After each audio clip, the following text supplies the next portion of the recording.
Here's a condensed, clean rewrite that keeps the heart of the story: Celivra's isolation, Ethan's kindness, the social conflict, and her final choice, but in a tighter, clearer style. Celivra sat alone in the cantina, as she did every evening. The air smelled stale, recycled too many times. Most people didn't notice anymore. She did. The metallic taste lingered at the back of her throat, a reminder that Meridian Outpost was far from home. Her table was tucked into the corner. One leg wobbled slightly, and its surface was covered with scratches and carved symbols in languages she half understood. Sometimes she tried to translate them just to pass the time. Tonight she didn't bother. The room filled slowly with the usual crowd: miners, traders, station crews. Conversations flowed around her like water around a stone. No one looked directly at her. They never did. 6 months ago, Celivra had been Lady Celivra of House Meridian Dawn, a respected political family. Then her father made a disastrous decision in the Council of Aligned Worlds. The fallout was swift. Her family's reputation collapsed, and with it, her place in society. Now she was invisible. A merchant she once knew entered with companions. His eyes flicked toward her for a split second before turning away. They chose seats on the far side of the room. Celivra sipped her wine and pretended not to notice. The bartender, Kess, placed her drink without speaking. Their routine was practice silence. Celivra pulled out her datapad and read an old architectural treatise from her culture. Her people built magnificent structures once. Now those designs felt like memories from another life. She had calculated the perfect time to stay, 47 minutes. Long enough to look composed, not desperate. At minute 32, the door opened. A man stepped inside. He wore worn engineering coveralls, dark hair in need of a cut, grease on his jaw. He scanned the room calmly, and then looked directly at her. Didn't skip over her. Looked at her.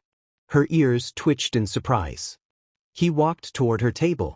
Celivra stiffened, expecting mockery.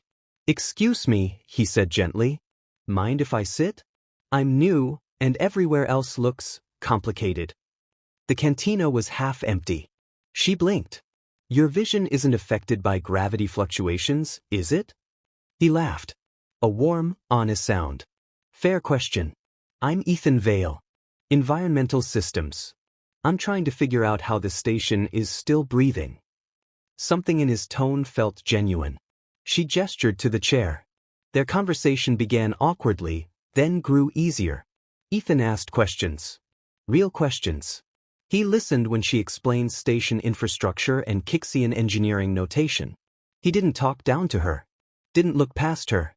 For the first time in months, someone treated her like a person. Minutes stretched unnoticed. When Celivra checked the time, she had stayed far beyond her calculated limit. And she didn't regret it. Days passed. Ethan kept joining her. Their talks ranged from station mechanics to cultural philosophy. Slowly, the cantina reacted. People stared at first, confused. Then some stopped pretending to ignore her. It was small, but it mattered. One afternoon, Ethan's coworker Boris pulled him aside. "You know who she is?" Boris whispered. "Disgraced noble family. Talking to her makes you suspicious." Ethan frowned. "So she's punished for her father's mistake? That's how it works." Ethan shrugged. "Sounds like a broken system." And he kept sitting with her. Celivra noticed. She didn't say anything, but something inside her softened. Weeks later, Celivra received a call from her mother. Her family's political rehabilitation had begun. She was expected to return home, but only if she ended inappropriate associations. Meaning Ethan. The choice sat heavy in her chest. That evening, Ethan showed up excited about a sabotaged coolant system. They investigated together, tracing crystal contamination through maintenance tunnels. Working side by side felt natural. Later, outside her quarters, she told him everything. "They want me to choose," she said quietly. "And what do you want?" Ethan asked. She didn't answer. But she couldn't sleep that night. The delegation arrived days later. They spoke of honor, restoration, legacy. Celivra listened. Then she asked, "When I was ignored for months, did anyone ask if I was safe?" Silence. Her answer became clear. This system values appearance over people, she said. I won't abandon someone who treated me with dignity just to look acceptable. She removed her family insignia and placed it on the table. I choose myself. The representatives left, disappointed. Celivra stood alone, terrified, relieved, free. She found Ethan elbow-deep in machinery. How did it go? He asked. I may have ruined my political future, she said. He smiled. That sounds like progress. She laughed, real laughter. I'll need a job, she added. Good, Ethan said.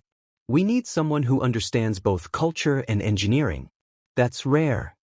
They walked to the cantina together. This time, Kes greeted her normally. Boris waved. Conversations didn't avoid her anymore. The room felt different. Alive. Celivra sat at her wobbling table and looked around. She had traded power and prestige for uncertainty, but also for choice. And dignity. Ethan pulled out schematics. So, he grinned, about that sealed Kixian chamber? That violates 15 safety protocols, she replied. I hear a yes. It's absolutely yes. For the first time in a long time, Celivra didn't feel invisible. She felt present. And that, she realized, was worth everything.